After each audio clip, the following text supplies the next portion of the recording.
Pernah kepikiran nggak gimana sih caranya perusahaan-perusahaan multinasional raksasa itu ngatur keuangan mereka yang tersebar di seluruh dunia?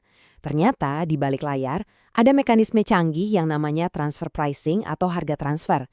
Yuk kita bedah bareng-bareng konsep yang satu ini. Oke, kita mulai dari sebuah pertanyaan yang nilainya, wah, bisa jadi miliaran dolar dan jadi inti dari semua pembahasan kita. Pertanyaan ini sering banget kan kita dengar, terutama di berita-berita bisnis. Jawabannya itu ternyata jauh lebih rumit dari yang kelihatan, dan seringkali melibatkan strategi akuntansi yang super canggih. Nah, ini dia kata kuncinya, transfer pricing. Dan jangan salah, ini bukan sekedar istilah akuntansi yang bikin ngantuk loh.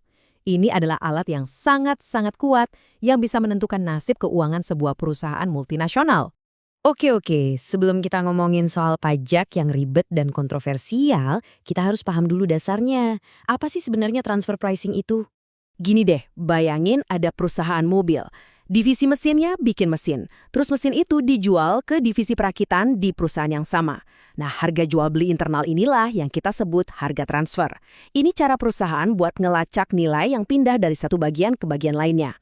Nah, ini poin yang penting banget. Jauh sebelum transfer pricing jadi heboh karena urusan pajak, fungsi utamanya itu adalah sebagai alat manajemen internal. Sesuatu yang krusial banget buat operasional perusahaan. Tujuannya logis banget kok. Perusahaan kan perlu tahu divisi mana yang paling untung, perlu kasih motivasi ke manajer biar kerjanya efisien, dan juga perlu mastiin tiap bagian bisnis bisa jalan dengan optimal.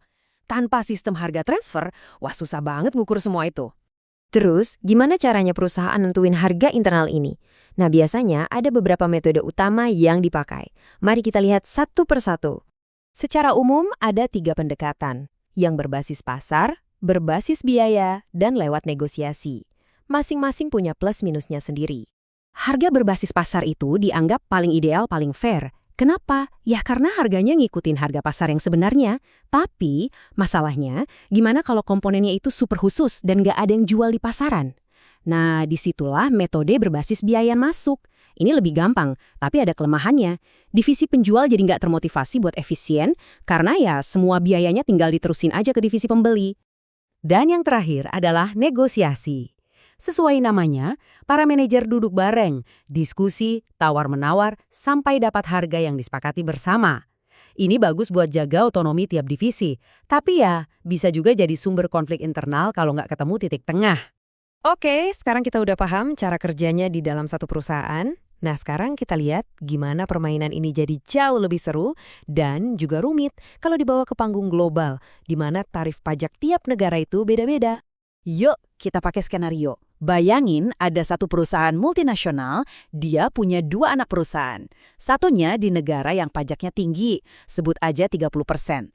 Dan satunya lagi di negara yang pajaknya rendah banget, misalnya cuma 12,5%. Nah ini dia pertanyaan intinya. Gimana caranya keuntungan yang harusnya kena pajak 30% itu bisa dipindahin biar cuma kena pajak 12,5%? Jawabannya tentu saja ada di harga transfer. Strateginya begini, anak perusahaan di negara pajak tinggi menjual komponen ke saudaranya yang di negara pajak rendah, tapi harganya dibikin tinggi banget. Nggak wajar. Akibatnya apa? Anak perusahaan di negara pajak tinggi jadi catat laba kecil atau bahkan rugi. Sementara itu, laba yang besar banget justru tercatat di negara yang pajaknya rendah. Jadi seolah-olah labanya pindah tempat. Dan total pajak yang harus dibayar perusahaan secara global pun jadi jauh lebih kecil. Eits, tapi tentu aja, otoritas pajak di seluruh dunia nggak tinggal diam. Mereka sadar banget sama strategi ini. Makanya ada aturan mainnya, biar nggak ada penyalahgunaan. Aturan utamanya itu disebut Arm's Length Principle. Gampangnya gini, harga transaksi antar divisi di satu perusahaan itu harus wajar. Harus sama kayak harga kalau transaksinya dilakukan antara 2 perusahaan yang nggak saling kenal sama sekali. Tujuannya ya, biar harganya nggak dimanipulasi buat ngakalin pajak. Dan jangan salah, ini isu yang super serius. Riset nunjukin kalau lebih dari 80% perusahaan multinasional itu menganggap transfer pricing sebagai isu pajak internasional nomor 1. Ini bukti betapa rumitnya penerapan aturan ini di dunia nyata. Oke, jadi kalau kita tarik kesimpulan, transfer pricing ini benar-benar kayak pisau bermata 2. Nah, ini dia intinya. Di satu sisi, transfer pricing itu alat akuntansi internal yang sah dan penting banget.